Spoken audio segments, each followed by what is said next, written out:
So, welcome back. Episode number 3. What are we talking about today? PIK perspective. Apparently, I was supposed to do an introduction of the podcast, of the name, what does it mean, what is our content. But in knowing me, I decided to skip all those baby steps or all those introduction steps, started with the meat. But then I was called to order, go back and start back from the beginning. Tell us what is your content all about. Explain to us what we should expect so that we don't have to find out ourselves. I was like, okay, I'm going to try. And then I hope I do justice to this content today because it's not something that I usually do to introduce. So this is what I'm going to trying to explain. What does it mean? PIK perspective or PIK perspective. And then what is the content thereof? Right. Where do I start? The content. What is this content all about? What am I trying to do here? I think reason number 1 is that ngithanda indaba. I'm joking. I'm joking. Yeah, but then the content is like this. In business schools, when you go to business schools, maybe the one that I studied too, but then I found out that this case study is almost applied in most prominent business schools. There's this case study of a Mathew, the guy who in the 1950s started the company. And then he called it the company a Mathew company, if I'm not mistaken. It became a multi-million company, or multi-million dollar company there by the UK. It was a turkey production company. So one of their specialities was to supply school cafeterias with their turkey stripes or whatever they call them. And then now in 2005, they were like big company. So in 2005, what happened is that there was a news reporter who went to the school and reported that the food that they are selling, or the food from that company, is selling unhealthy food. That was 2005. Now, the company got hold of that information because that was a news reporter. He took it across all the UK and said, this is happening in this company. And then the company decided that, okay, we're going to close. We're going to close. The company decided that we're going to try to fix this issue by making sure that the food that we sell into the cafeterias or into the school cafeterias is healthy. Now, they drafted the plan.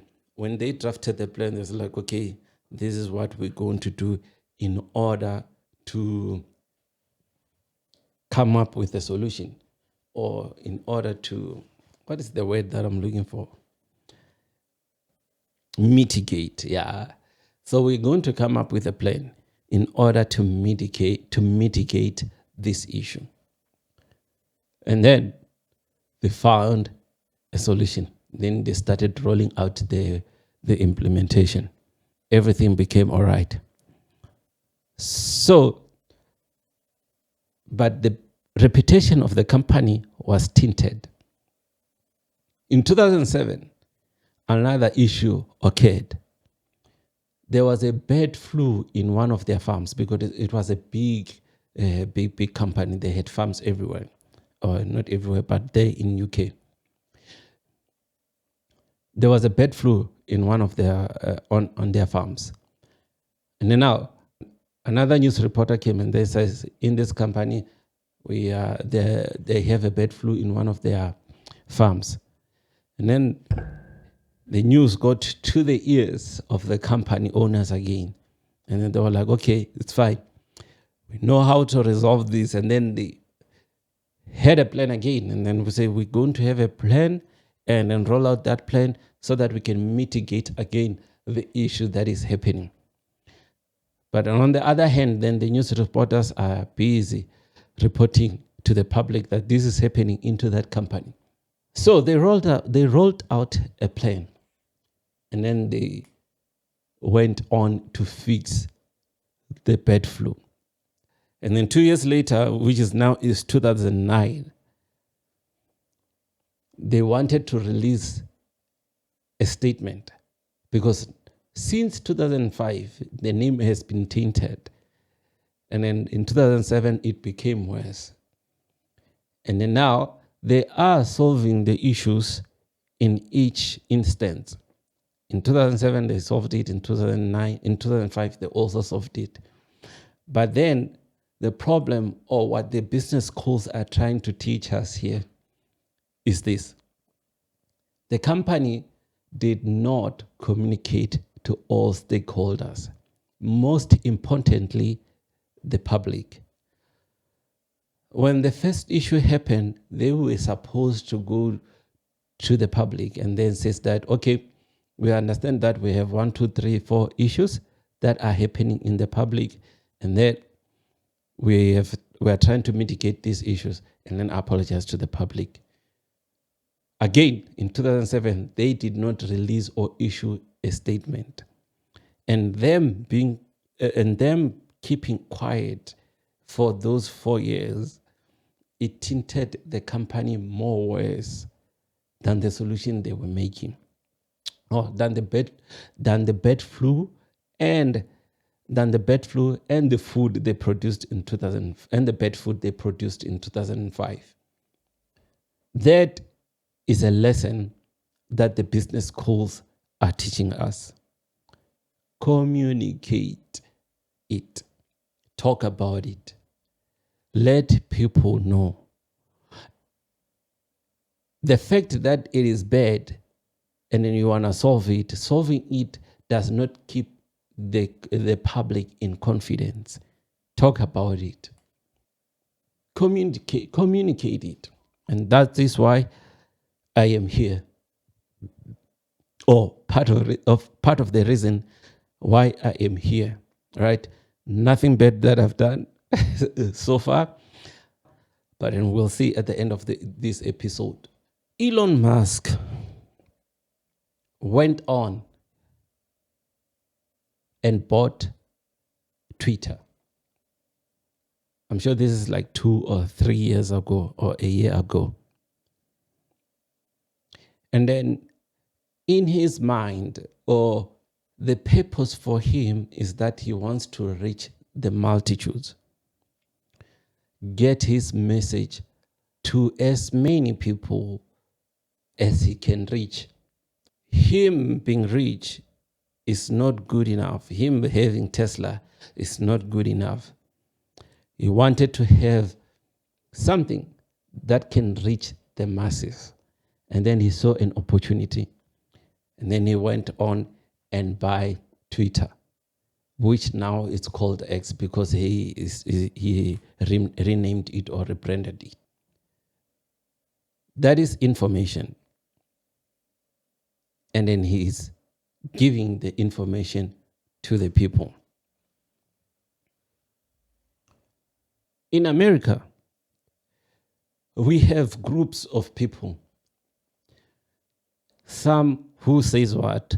Who says there's a fake media, and then there's one that is also legit media. But then the fake media and the legit media, all of those things are subjective, right? It is how I feel as a person, or how I view that specific media as a person, how I view that media as a person, and then I said, this is fake media, or this is legit media. Now, why do they say that there is fake media?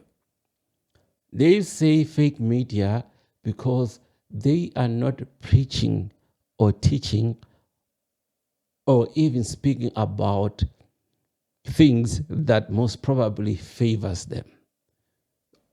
All the time you feel like, okay, maybe they are saying things that are against me, then I'm going to say that they are fake media. Or maybe they are fake media for sure. How do we know? We don't even know. But because they have the platform to do that, they do it anyway. And then when the news or the information comes to the listener or to the public, it's either it's filtered, regulated, or unfiltered. It's up to a person, therefore, to decide that, okay, can I consume this information? Can I not consume this information? But either way, the information is out there. Then I sat down and I was like, I can also just sit down and then start talking and then having people consume what I'm doing, right? But then it's up to the people if they can consume it, filtered or unfiltered. That's how media is.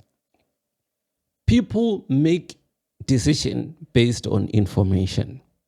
With the first story that I've said, people make decisions based on that story. Okay, we are no longer going to buy the products of that company because we have heard that there was bird flu, and then we also heard that there was bad food, right? The company did not come and then try to say we are correcting that.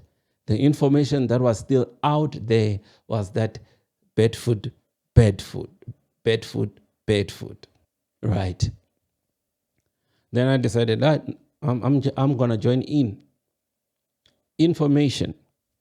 Do you know that some wars just start because someone said something about someone, then the battle erupt or the war erupt? Because someone went and said something. Information is very important. And then now information is easier these days because wherever you go or in the morning when you wake up, because nowadays we consume this information easy. When you just open your phone, Twitter will be talking to you. Instagram will be talking to you. Facebook will be talking to you. Anything talks to you. And then the more news you receive or the more information you receive, then you become biased, right? Malema or the EFF once fought with the ENCA. They said that ENCA has an agenda of white people. As it has nothing to benefit the black people. And then they said, I'm sure some of the medias, they've also said that we don't want them to attend our press conference because they don't stand for the black people, or we are not aligning with what we are doing. So rather, that news platform goes out and then we allow this one that they're going to push the agenda that we all believe in. That is information. So then I was like, hey, I'm going to participate anyway. Now, this has been happening. You know, I like going this route. Did you know that when Moses was called, his first weapon to use to go retrieve or get the children of Israel from Egypt was him first talking to Pharaoh? Or was him first talking to Pharaoh? Secondly, he needed to talk to the children of Israel. Go say to the children of Israel, I have sent you, right? This is just a paraphrasing, right? I told you that I'm going to leave the preaching to this guy up here. Me, I'm just passing through. And again, go talk to Pharaoh and then also go talk to the children of Israel. And then after you've talked to him, then we'll come with miracles. But the main fact was talking. That is why he also responded back to God. He says, but I have an impaired speech. I can't speak properly. How am I going to talk to him? because this is the best weapon that you want me to go use, right? And then he says, okay, if you can't talk, I hope you were going to talk with your impaired speech, but because your faith is failing you, your brother is going to assist you. Go back and then ask him to help you talk, right? And then the children of Israel, when he got to them, when he went back to Egypt, and then he first went to the children of Israel.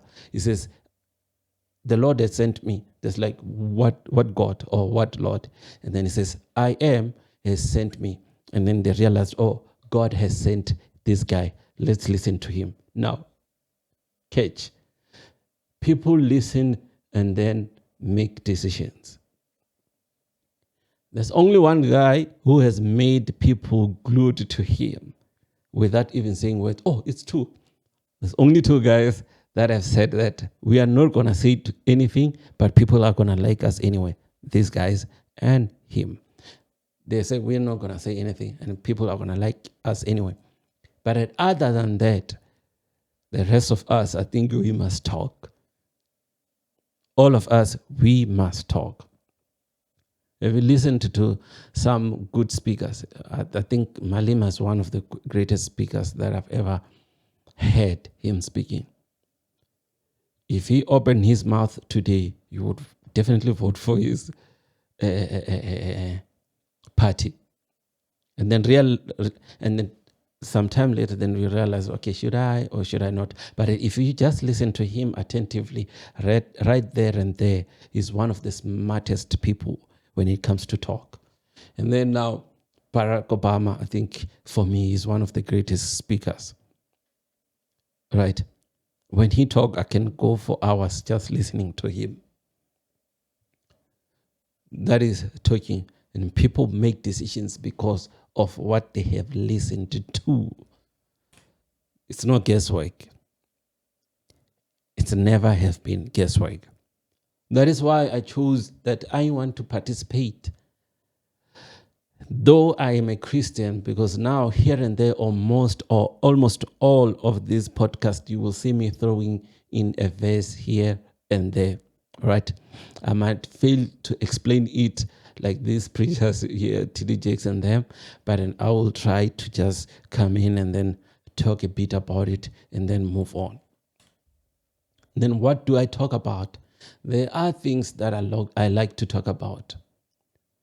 There are things that I like to talk about, right? I follow the news a lot. I follow the news a lot, not especially in these social medias, because they are easy for us to access. Not the SABCs; they are not working anymore. I don't even know when last time I watched the SABC. So now, if I see something interesting or a phrase that catches me, then I like to imagine, what do I have to do with this phrase, and what can I bring to people? How can I expand it? Or how does this thing make sense to me? So I would say then, yes, maybe it's current affairs mixed with scriptures. It's something new anyway. Something that has never been done.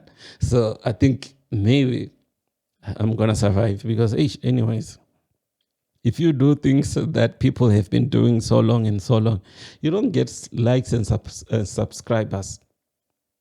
And here I am, I'm fighting for subscribers. So yeah,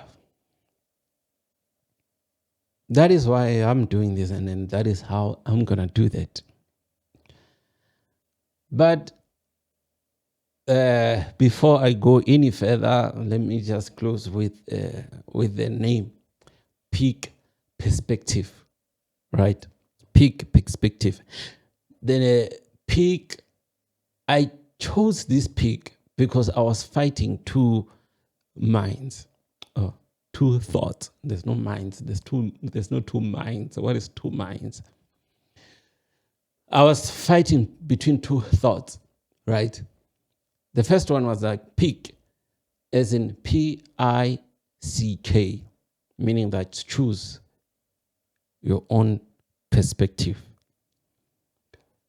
And then there's PEAK, which means that PIK, meaning that from all those perspectives, there might be one with an overview perspective, right? As a person, you need to pick your own perspective and make decisions from there. Sometimes there's going to be someone with a bigger or with a higher perspective than yours. That's why I chose this PIK perspective, that what I say here is still up to you to choose, right? Just like when Joshua says that me and my family, he was talking to them anyway. He was like, I'm going to give you this information. Listen carefully. This is the information. Me and my family are choosing to say that we will follow the Lord. So then the rest is up to you. Do you guys want to follow the Lord or not? Information. It had to be said, because if you don't say it, people don't know which are their options. People need options. And then if we cannot reach them anyhow or outside of the means that we have, right? We can't always direct I can't, no, let me not generalize this. I can't always choose the pulpit to spread this information. But then I've realized that, okay, I can also sit down in front of the camera and then speak to the camera, hoping that one day someone will hear me. And then it's up to a person as well to listen and say that, is this for me or is this not for me? That is life anyway. People need options. Because if they're not provided options, then they go and do the first thing that they had. Want me to prove it? I'm going to prove it to you. Perspectives. Not so long ago, there were 2 perspectives here in South Africa, or maybe 3, but they still exist. There were a group of people that went to America, and then they said to the president of America, my guy, there's 1, 2, 3 things that are happening there in South Africa about the killing of the white people. It's bad. And then they added some stuff that I don't remember. And then, because therefore, the only news the president had was that there's so much killing of people in that country. Then he decided that, okay, since this is the only news that I'm hearing, it's pretty bad. It's pretty bad. We can't live like this. Again, if you hear one side of a story, that's why you need an alibi if there was a crime and then you are a suspect. Because a testimony of one person, if it just comes straight like that, they don't want to validate it. But then we as people, when we hear news from one side or from just one view, then we tend to judge too quickly from that which we have heard. Right? And then there were some of us, who said that, but that is not happening in South Africa. We don't know that it's happening here in South Africa, right? But in our view, this did not matter to the president. Why? He did not hear me saying that it's not happening. And then our president tried to go to America and tried to justify it, and then it became worse and worse. That is why we have these tariff issues even today. All of that because of perspective and news. Information, people receiving information, people listening and making decisions on that information. That's why I decided to name it PIK perspective. You have to choose. Decisions are very important in this era. Decisions are key to self-growth, family growth, country growth. They are very key. The next 5 years, it's going to be a decision-based. It's going to be the results of the decision that we make today. And then if I give people the information that I think, then I'm happy. And then if they still don't choose me, I'm going to come here and cry all the time. But then I hope that it's going to reach people. It's going to talk to people maybe. And then I want to be that light that also give other people to choose from a pool of things that are happening. And maybe I'm not going to do it in a church way or in a verse, in a detailed revelation way where I come with thee and thy and thou. But then I hope that my 2 cents of saying that information is important and let's take heed. You see, that's King James right there. But I thank you guys for watching. I hope you're gonna like and then you're gonna subscribe. And then maybe I'm gonna cash in sometime. All right, bye-bye. More and more of us, search and social media platforms aren't just our window into the internet. They serve as our primary source of news and information. No one tells us that the window is blurred.